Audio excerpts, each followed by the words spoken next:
Hello friends, welcome back to my channel. And आज हम study करेंगे एक्सरसाइज 9.1 का question number 6 and question number 7। तो चलिए क्वेश्चन नंबर 6 को हम स्टडी करते हैं।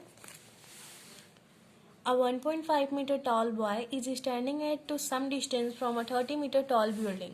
एक 1.5 मीटर टॉल बॉय है जो कि 30 मीटर टॉल बिल्डिंग के कुछ दूरी पे खड़ा है। The angle of elevation from his eye to the top of the building increase from 30 degree to 60 degree as he walk toward the building.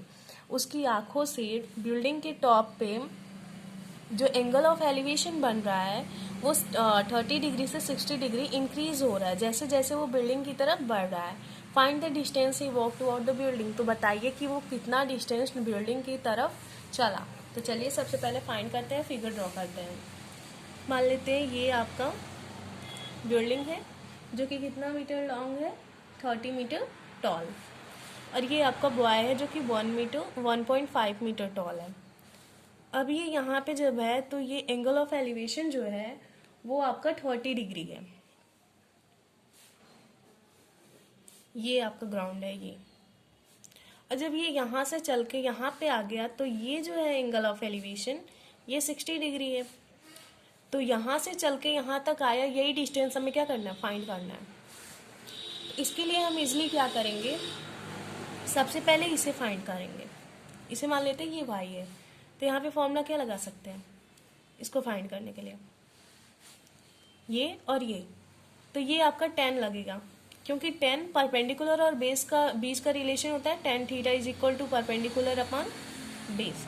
लेकिन जब आप इसे फाइंड करेंगे तो आपका ये तो पूरी बिल्डिंग का हाइट है ना, और हमें तो परपेंडिकुलर केवल यही मानना है। तो क्या करेंगे, इसमें से इसको माइनस कर देंगे।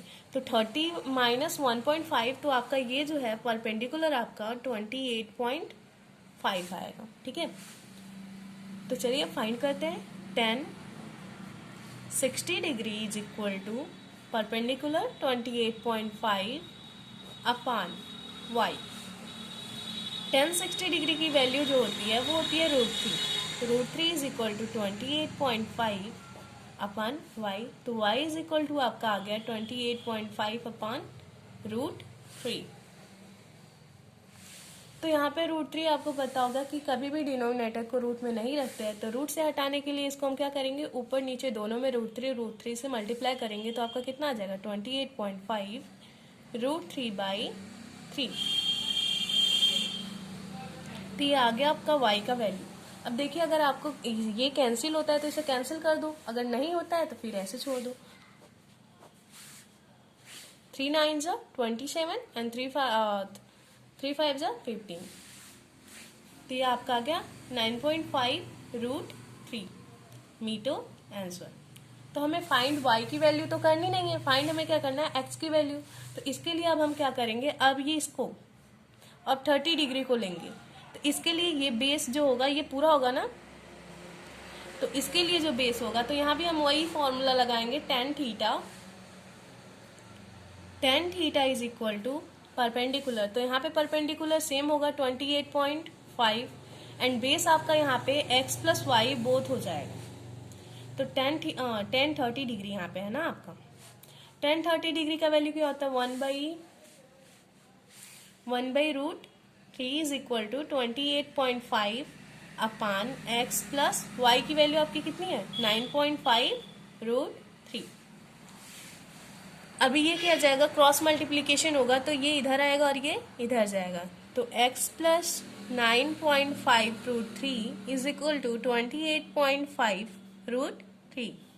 Then x is equal to 28.5 √3, और ये इधर पॉजिटिव है तो इधर जाएगा, क्या हो जाएगा, negative 9.5 √3। x is equal to 19 √3 metre.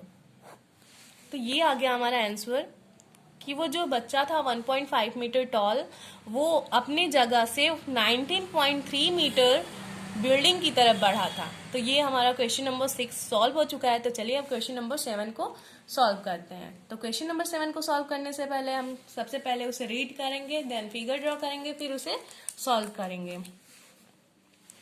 From a point on the ground, the angle of elevation of the bottom and the top of the transmission tower fixed at the top of a 20-meter high building are 45 and 60 degree. यानी कि कोई एक 20 metre long building है जिसके ऊपर कोई transmission tower fix है, उसके टॉप से और उसके बॉटम से एक ग्राउंड के एक पॉइंट पे जब लिया गया तो वहां पे एंगल ऑफ एलिवेशन जो था 45 डिग्री और 60 डिग्री बना रहे respectively. Find the height of the tower, तो हमें फाइंड क्या करना है, टावर का हाइट फाइंड करना है। तो चलिए सबसे पहले फिगर ड्रॉ करते हैं। मान लेते हैं ये हमारा 20 मीटर टॉल बिल्डिंग है, इस पे ये हमारा टावर है जिसका हाइट हमें पता नहीं है। इसके टॉप से जब ग्राउंड के एक पॉइंट पे लाया गया तो यहाँ पे 60 डिग्री का एंगल ऑफ एलिवेशन बना, और जब इसके बॉटम से ग्राउंड के उसी पॉइंट पे लाया गया तो यहाँ पे 45 डिग्री एंगल ऑफ एलिवेशन। तो हमें फाइंड क्या करना है, हाइट ऑफ द टावर, ये हो गया x। तो सबसे पहले इसको फाइंड करने के लिए हम इसे फाइंड करेंगे, ठीक है। इसके लिए हम क्या लगाएंगे, ये हो गया परपेंडिकुलर और ये आपका क्या हो गया, बेस। तो परपेंडिकुलर और बेस के बीच में जो फॉर्मूला होता है वो क्या होता है, tan theta is equal to perpendicular upon base. तो यहाँ पे tan थीटा की वैल्यू कितनी है, 45 degree. 45 degree is equal to perpendicular आपका 20 है एंड बेस हम मान लेते हैं x। ओके, नो x हम लोग यहाँ पे माने तो इसे y मान लेते हैं। tan 45 डिग्री की वैल्यू सबसे इजी होती है जो कि 1 होती है। 1 is equal to 20 by y, then y is equal to कितना, 20 मीटर। यानी कि टावर का जितना टावर कह रही हूँ, बिल्डिंग का जितना हाइट है उतना ही डिस्टेंस जो है यहाँ पे एंगल ऑफ एलिवेशन जहाँ पे ग्राउंड पे बन रहा है बिल्डिंग से उतना ही डिस्टेंस है, ठीक है, 20 मीटर। तो 20 मीटर हमारा फाइंड हो गया। अब हम क्या करेंगे, इसको फाइंड करेंगे। तो किसको लेंगे, एंगल ऑफ एलिवेशन 60 डिग्री को लेंगे और फॉर्मूला सेम रहेगा, tan 60 degree is equal to perpendicular. अब देखो जब 60 डिग्री को आप ले रहे हो तो आपका परपेंडिकुलर ये दोनों होगा, तो 20 प्लस एक्स अपान बेस। तो बेस आपका फाइंड किया आप कितना है, 20 मीटर। tan 60 डिग्री की वैल्यू होती है √3 is equal to 20 plus x upon 20। अब ये 20 जो है इधर मल्टीप्लाई होगा तो आपका कितना आएगा, 20√3 is equal to 20 plus x, then x is equal to 20√3 minus 20। अब देखो x इज इक्वल टू, इन दोनों में क्या कॉमन है, 20√3 माइनस 1 मीटर। ये आपका x का वैल्यू फाइंड हो गया। यानी कि टावर जो है 20√3 माइनस 1 मीटर लॉन्ग है। ये हमारा दोनों क्वेश्चन सॉल्व हो चुका है। Thank you for watching this video. I hope आपको क्वेश्चन समझ में आए होंगे। Thank you.